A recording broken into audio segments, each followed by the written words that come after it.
Hey, what's going on, Laker fans? D-Mac here. You can follow me on Twitter and Instagram at DMac_LA. The Lakers almost fired Frank Vogel. Vogel is on the hot seat. More on that in just a second. But quick reminder for all latest Lakers news and rumors, be sure to hit that subscribe button, hit that notification bell, and if you want to see us post even more Lakers content, smash that like button. And as always, I want your takes down below in the comment section. Today's Lakers 24A question of the day. 1. Should the Lakers fire Frank Vogel? How much blame should Vogel get for the Lakers' mediocre season so far? And also, if the Lakers do fire Frank Vogel, who do you want to see replace him? Let me know down below in the comments section. And for all latest Lakers news, head over to alllakers.com.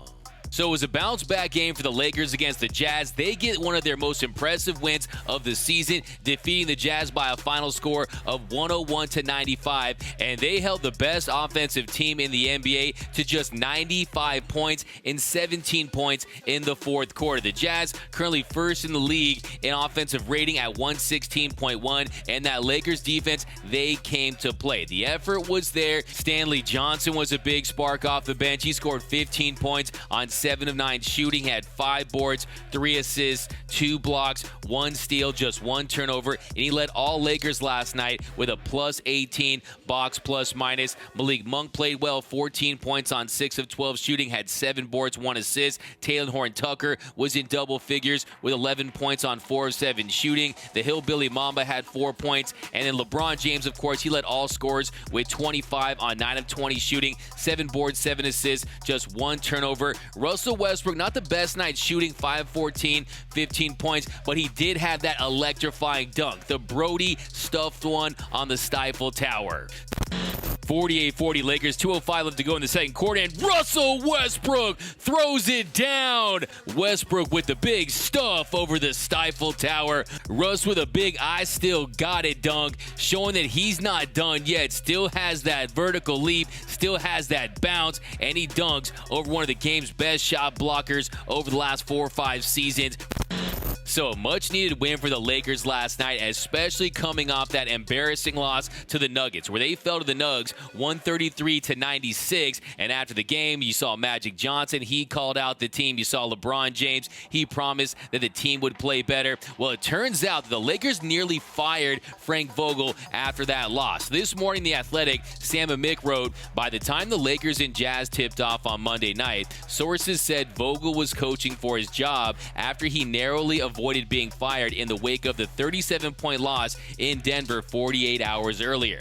Had a scene like that repeat itself against the Jazz, many believe it would have been Vogel's last game. He would go on to write, Vogel, who coached the Lakers to a championship in 2020 and whose contract runs through the 2022-23 campaign, is being evaluated on a game-to-game basis and remains at risk of being fired soon if the progress doesn't continue, sources said. It's unclear how much Monday's win relieved the pressure that surrounds him. So you heard that right there. Frank Vogel is on the hot seat. Make no mistake about it. Look, the eyes don't lie, and the eyes have told me for weeks now that Frank Vogel has been concerned about his job security. They didn't really commit to him long term. Yes, he did win the 2020 championship, but the Lakers don't appear to be in love with Frank Vogel. And my question is this: did Frank Vogel trade for Russell Westbrook? Did Frank Vogel fill out this roster with a lot of veteran, older players that can't really execute his defensive schemes? A lot of bigs that have to play in drop coverage because they can't blitz pick and rolls. Is that Frank Vogel's fault? Did Frank Vogel make Anthony Davis one of the most injury-prone superstars that this league has ever seen? The answer is no. This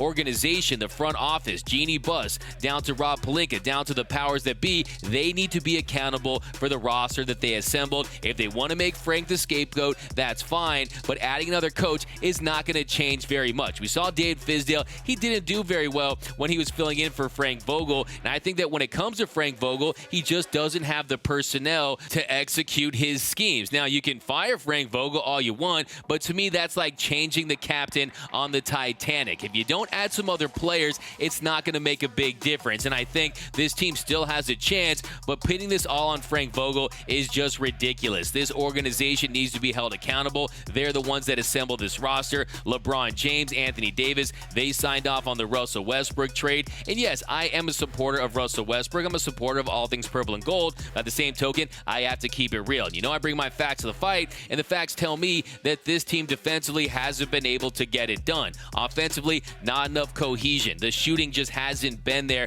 for this team. So we'll see what they can do as far as adding another athletic wing. Can they swing a trade for a Jeremy Grant or possibly a Harrison Barnes? Can they get a deal done for Miles Turner potentially? The Lakers are going to have to make a move to give themselves hope to win the NBA title this season, and it's not Frank Vogel's fault. They can fire him all they want, but I do think if you're a coach moving forward and you want this big job, this marquee job on the Los Angeles Lakers, the way the Lakers handled this situation with Frank Vogel, that would give me pause considering how this organization is ran. But here was Frank Vogel after the game talking about the big win and how this team knows they have to be a great defensive team to get anywhere. Now, yes, being a coach isn't just about having schemes. You have to find a way to get the most out of the group you're coaching. You have to optimize this group. You can't lose the locker room. And by all accounts, he hasn't. This team still respects Frank Vogel. I've seen Frank Vogel defend Russell Westbrook all season. I think he's handled himself well. And I think when you consider the circumstances